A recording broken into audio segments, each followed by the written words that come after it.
एक बार की बात है, एक छोटे से गांव में एक पुराना हवेली था।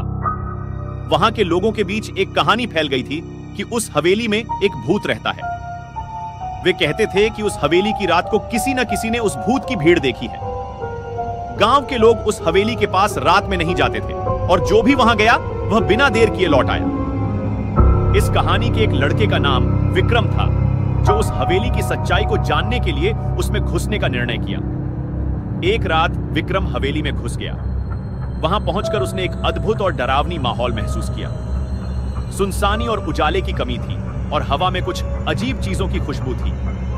विक्रम ने अपने दिमाग में सोचा कि यह सब कुछ सिर्फ उसकी मानसिकता की खेलने का नतीजा है। विक्रम ने हवेली के अंदर घूमते हुए एक कमरे में एक खिलौना देखा। वह खिलौना उसे बड़ा पुराना लगा।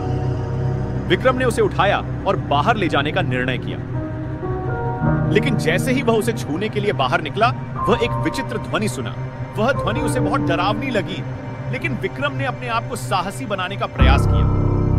वह धीरे धीरे उस खिलौने के पास पहुंचा और उसे बाहर ले जाने का प्रयास किया।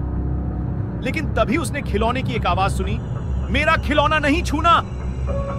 विक्रम को बड़ा खौफ हुआ और वह भागकर हवेली से बाहर निकल आया। उसने अपने दोस्तों को इस कहानी के बारे में बताया, लेकिन कोई भी उसकी बात मानने को तैयार नहीं था। इसके बाद विक्रम ने कभी भी उस हवेली में फिर से कदम नहीं रखा।